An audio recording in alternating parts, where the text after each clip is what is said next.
in the controlled chaos of a military mess hall, where camaraderie is forged over lukewarm coffee and shared stories, one figure sits apart. A woman, her uniform crisp, her movements deliberate. She eats in silence, a small island of calm in a sea of boisterous energy. The laughter and clatter of trays seem to fade into a dull roar around her. To the casual observer, she is just another soldier, perhaps a new transfer, easily overlooked. But a closer look reveals something else, a stillness that isn't born of shyness, but of immense control. Quiet that speaks not of loneliness, but of a mind accustomed to observing, waiting. They see her as an easy target, someone to be pushed around. They are about to make a grave mistake. The air shifts. A group of younger, louder soldiers, full of bravado and cheap confidence, approach her table. Their movements are aggressive, their laughter edged with mockery. They slam their trays down, trying to provoke a reaction, a flinch, anything, but she gives them nothing. Her eyes remain fixed on her plate. Her hands, steady and sure, continue to bring food to her mouth. She doesn't acknowledge their presence, doesn't validate their pathetic attempt at intimidation. To them, her silence is weakness. To her, it is a shield, honed over years in places they've only read about in training manuals. She has faced down enemies who didn't posture with trays, but with rifles. Their taunts are like gnats buzzing in a hurricane.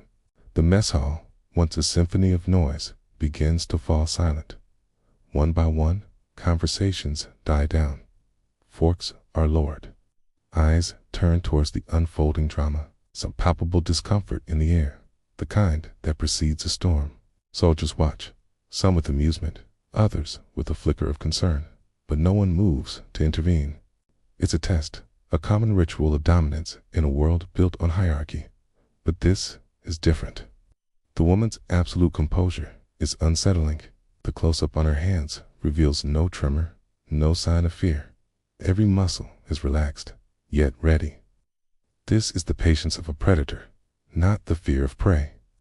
She has learned the hard way that the loudest person in the room is often the weakest. True strength is quiet. It is disciplined. It is waiting for the right moment. Suddenly, a loud crash echoes from behind the group of aggressors. It's not the accidental slip of a tray. Here, it's a deliberate, punctuated sound. All eyes snap towards the source, and then another sound cuts through the silence.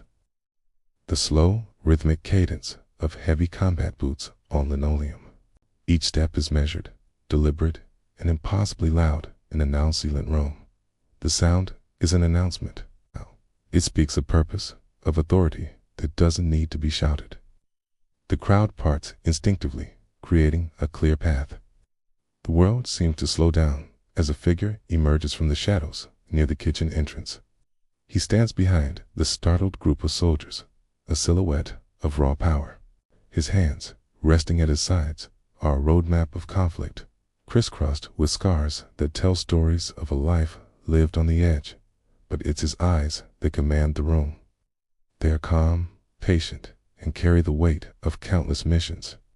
They are the eyes of a man who has seen the worst of humanity and has not flinched. He is a legend, a ghost whispered about in barracks and on flight lines.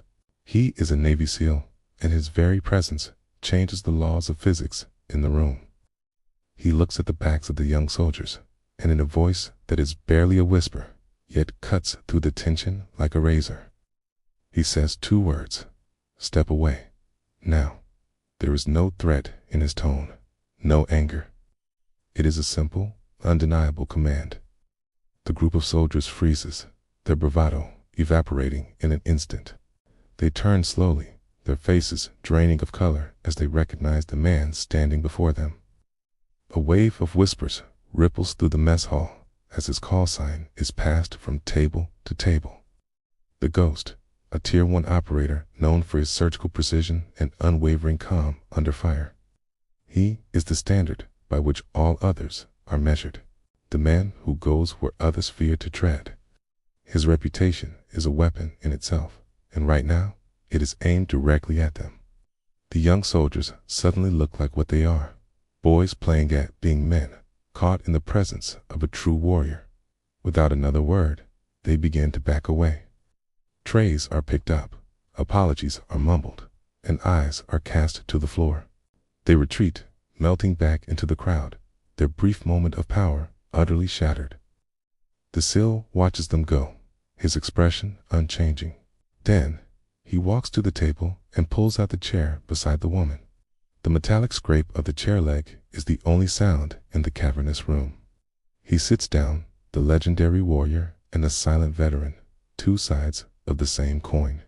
He looks at her, a hint of concern in his otherwise stoic eyes, and asks a simple question.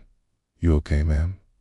She finally looks up, a small, knowing smile touching her lips, and gives a simple nod. In this world, the strong don't need to roar. They simply need to be. Real warriors protect, they don't posture.